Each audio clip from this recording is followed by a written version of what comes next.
এরা আওয়ামী লীগের একেবারে প্রোম্যাক্স ভার্সন, ছাত্রলীগের একেবারেই প্রোম্যাক্স ভার্সনে পরিণত হয়েছে। আওয়ামী লীগকে পুনর্বাসন করছে বিএনপি, আপনারা দেখেছেন তারা নমিনেশন দিয়েছে নারীদেরকে, সেখানেও আওয়ামী লীগের নেত্রীদেরকে নমিনেশন দেওয়া হয়েছে এবং এই নমিনেশনের মাধ্যমে তারা প্রমাণ করেছে তারা আওয়ামী লীগের সাথে আসলে আতাত করে বিভিন্নভাবেই ক্ষমতায় এসেছে এবং তাদের বিচার কার্য আমি গত 2 মাসের মধ্যে বিচারের দৃশ্যমান কোনো অগ্রগতি নাই। আইসিটি ট্রাইব্যুনালের প্রধান প্রকৌশলীকে সেখান থেকে বরখাস্ত করা হয়েছে কোনো কারণ ছাড়া, নিজের দলীয় লোককে সেখানে নিয়ে আসা হয়েছে, যে বিচার হয়ে গিয়েছে সেগুলো নাকি আবার রিভিউ করবে তারা। এভাবে করে একের পর এক এই দেশের মধ্যেই অরাজক পরিস্থিতি তারা তৈরি করছে। এরই মধ্য দিয়ে ক্যাম্পাসকে উত্তপ্ত করার একটা কারণ আমরা যতটুকু দেখতে পাচ্ছি, তারা রাষ্ট্র পরিচালনায় শতভাগ ব্যর্থ। ক্ষমতায় আসার পরে তেলের মজুদ আছে বলে সংসদে চিল্লাচ্ছে, কিন্তু দীর্ঘ সারিতে জনজীবন বিপর্যস্ত, 4 কিলোমিটার 5 কিলোমিটার পর্যন্ত জনগণের লাইন ধরে যায়, তারা তেল পাচ্ছে না। দ্বিতীয় একটা পরিস্থিতি তৈরি হয়েছে, দ্রব্যমূল্যের চরম ঊর্ধ্বগতিতে জনজীবন এখন বিপর্যস্ত হয়ে পড়েছে। মানুষ এখন এই পরিস্থিতি থেকে পরিত্রাণ পেতে চায়। সরকারের সমালোচনা করার কারণে ইতিমধ্যে 5 জনকে গ্রেপ্তার করা হয়েছে। এরা আওয়ামী লীগের একেবারে প্রোম্যাক্স ভার্সন, ছাত্রলীগের একেবারেই প্রোম্যাক্স ভার্সনে পরিণত হয়েছে। আমরা এর তীব্র নিন্দা এবং প্রতিবাদ জানাই। প্রশাসন যে দর্শকের ভূমিকা পালন করেছে আপনাদেরকে একটু দেখাতে পারি।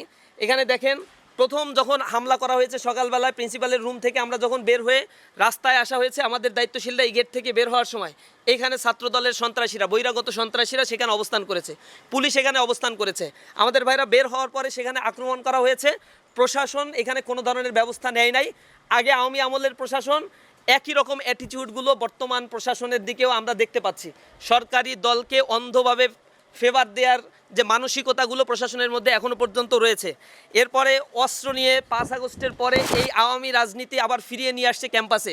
মির্জা ফারুক, সদস্য সচিব, MES কলেজ ছাত্রদল, তার বাড়ি নাঙ্গলকোট। এখানে আপনারা দেখতে পাচ্ছেন একেবারে ডাইরেক্ট অস্ত্র নিয়ে তারা মোহরা দিচ্ছে এবং অস্ত্র নিয়ে শিক্ষার্থীদের উপরে হামলা করছে। এখানে আছে শাহাদাত হোসেন জুয়েল, তিনি হচ্ছেন হালিশহর থানা ছাত্রদলের আহ্বায়ক। তিনি হচ্ছে এই হামলার একেবারে সামনে ফ্রন্ট সারিতে অবস্থান করছেন। সোহেল সিদ্দিক রনি, ঢাকা সিটি কলেজের ছাত্রদলের আহ্বায়ক, এই হামলার নেতৃত্ব দিচ্ছেন। আব্দুল মজিদ ছোটন, সদস্য সচিব, সরকারি সিটি কলেজ ছাত্রদল, এই হামলার নেতৃত্ব দিচ্ছে। এভাবে প্রত্যেকের ক্ষেত্রে দেখবেন, এইখানে দেখেন হেলমেট পরে ছাত্রলীগের হেলমেট বাহিনী যেটা ছিল, এই হেলমেট বাহিনী ছাত্রদলে কোত্থেকে আসলো? এগুলো সব ছাত্রলীগ করতো এবং ছাত্রদল হচ্ছে তাদের পুনর্বাসন সেন্টার। একের পর এক কমিটি দিচ্ছে, ছাত্রলীগকে পুনর্বাসন করছে। একই অবস্থা, হেলমেট পরে হাতে অস্ত্র নিয়ে পলাশ কমার্স কলেজ ছাত্রদলের যুগ্ম আহ্বায়ক, অস্ত্রসহ হাতে হেলমেট পরে পূর্ব প্রস্তুতি নিয়ে আমাদের ভাইদের উপরে হামলা করেছে। এখানে দেশীয় অস্ত্রসহ, এখানে আবার দেখেন হেলমেট সহ অস্ত্রসহ হামলা করার দৃশ্য। ধারালো অস্ত্র হাতে বহিরাগত সন্ত্রাসীদেরকে নিয়ে আসা হয়েছে, হাতে অস্ত্রসহ হেলমেট পরিহিত অবস্থায়। অসংখ্য ছবি এরকম দেখা যাবে, তার মানে এটা পূর্ব পরিকল্পিত। এখানে ভাড়া করে নিয়ে আসা হয়েছে, ভাড়াটে গুন্ডা টোকাইদেরকে নিয়ে আসা হয়েছে ক্যাম্পাসকে অস্থিতিশীল করে তোলার জন্য।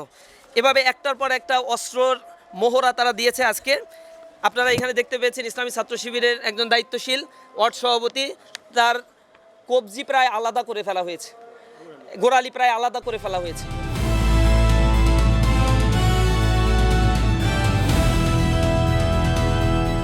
দিনাজপুর টিভি, মানুষের জীবনের কথা বলে।